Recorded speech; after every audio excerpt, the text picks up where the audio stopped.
Hi. Last week we talked about how to take those ordinary snapshots and how I convert them into photographs, pictures that are something to remember, something that I can look at and brings back to mind the experience that I had when I took the picture. And this week I want to talk about how to store those pictures, the various ways of storage, and how you can enjoy your pictures the most accessible way, not only easy but accessible way to enjoy your pictures and prints.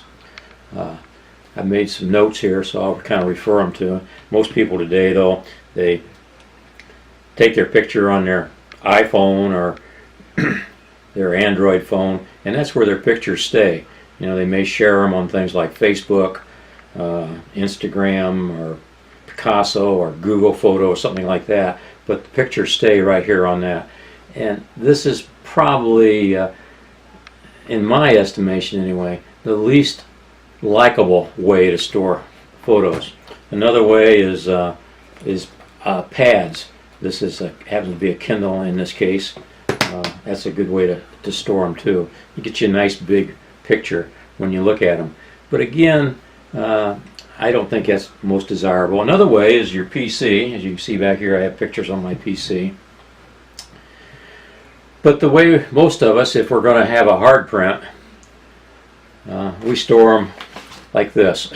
We get them back from the printer, and you know, they're in this envelope, and this envelope goes into a drawer or a box someplace, and that's the last we see of those prints. Another handy little way is these little albums like this. I keep one of these on my desk all the time. This has kind of a history of my family life, pictures anywhere from less than a year old to some of them are up to 40 years old in this, and so I keep that on my desk as well. Another good way to display your pictures is the old photo cube. These things have been around for a long time. I made this photo cube back in 1973, and I've had it on my desk ever since. The pictures are becoming all faded, and they're not real good anymore, but I really enjoy looking at this, and it brings back a lot of great memories from times past. Kind of a more updated version of the photo cube is this. It's a little prettier, I guess. I keep this on my desk as well.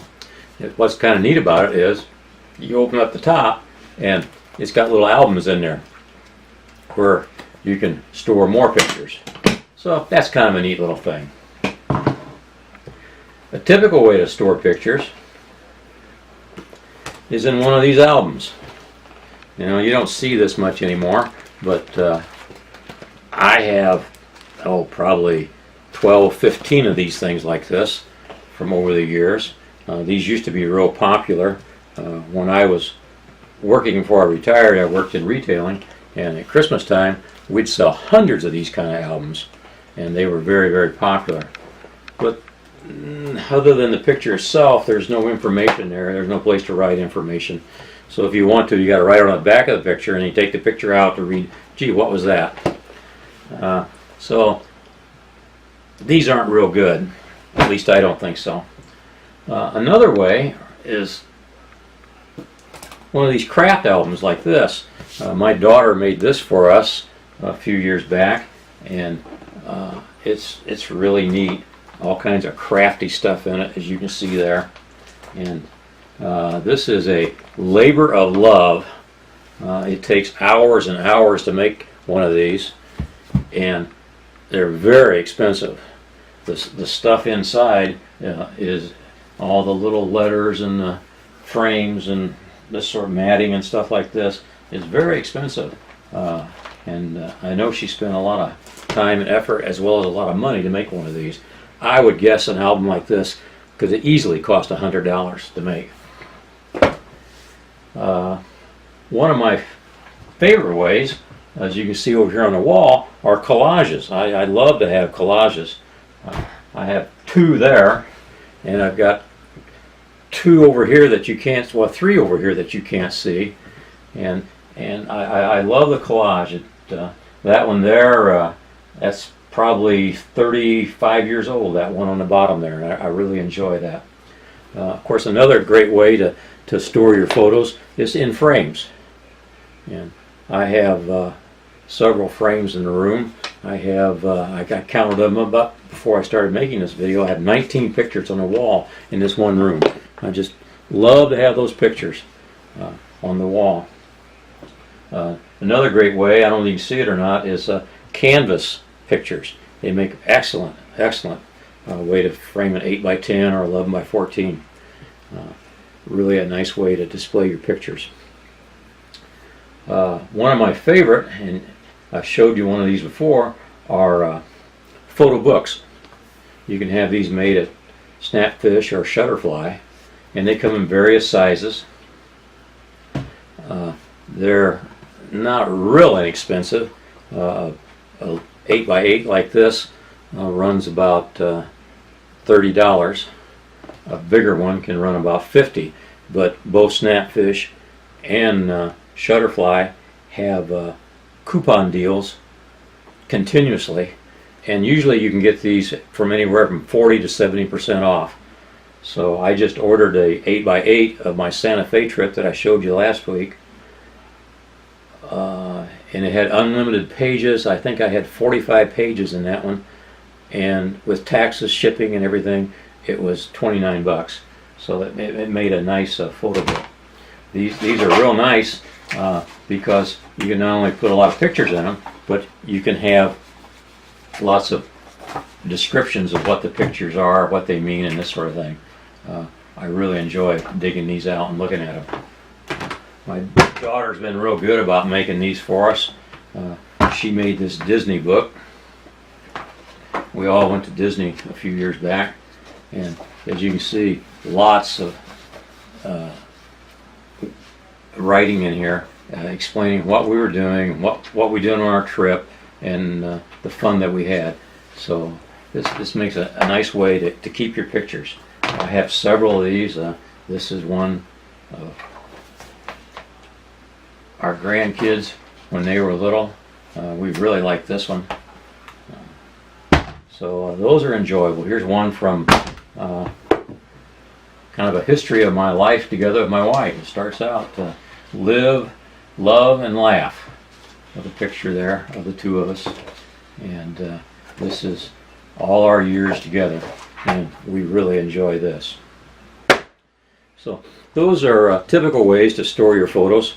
I've just gone through very quickly 10 different ways that you can store all your pictures. One of my favorite ways is Shutterfly and Sanpfish. As you can see back here on the board, this is Shutterfly that's up right now, and this is Sanpfish right here. And you can put albums in here. These are all albums. They're all multiple pictures.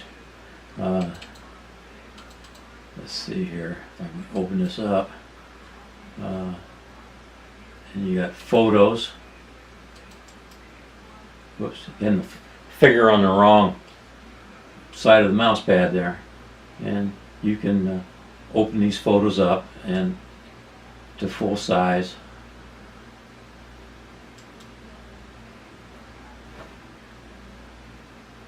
And it's a good way to view your pictures, as you can see from that.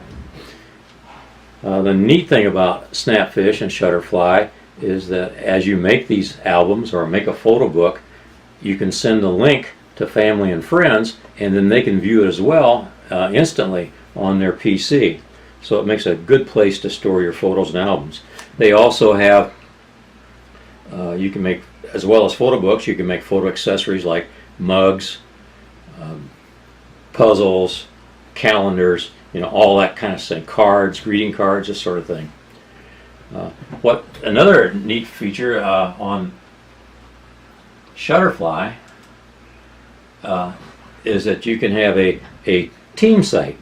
Say you have a soccer team of kids, you can take pictures of that team's activities and this sort of thing. You can also have a calendar on there for upcoming soccer events, practices, and this sort of thing. It could be a church site, you can just, any number of things that you can do that you want to do with it, you can, and the pictures are right there for people to view and enjoy. They can all have access to that.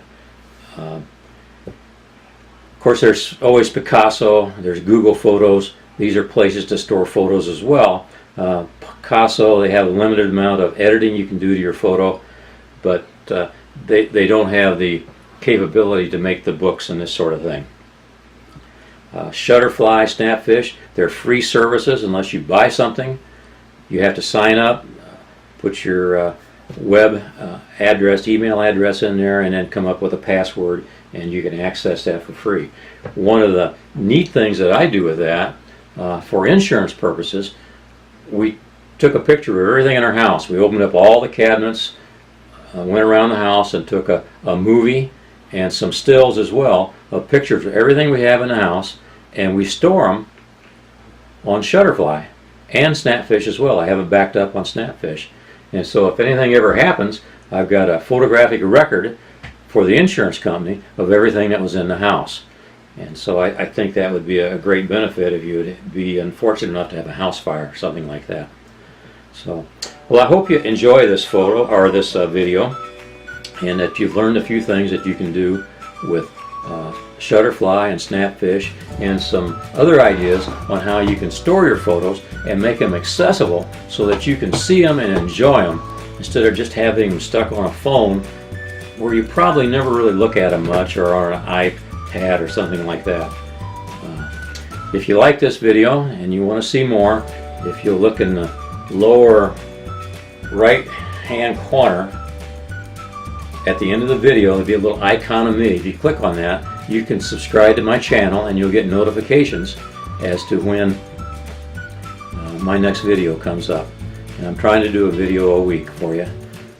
In this next video, we're going to go on a photo trip. We're going to try to get some landscape shots, some sunrises maybe, if I can get up early enough. And also, I'll include a link at the end of the video on how you can go to last week's video on how to take your snapshots and convert them to photographs. So, hope you enjoyed this, and in the meantime, keep that shutter clicking.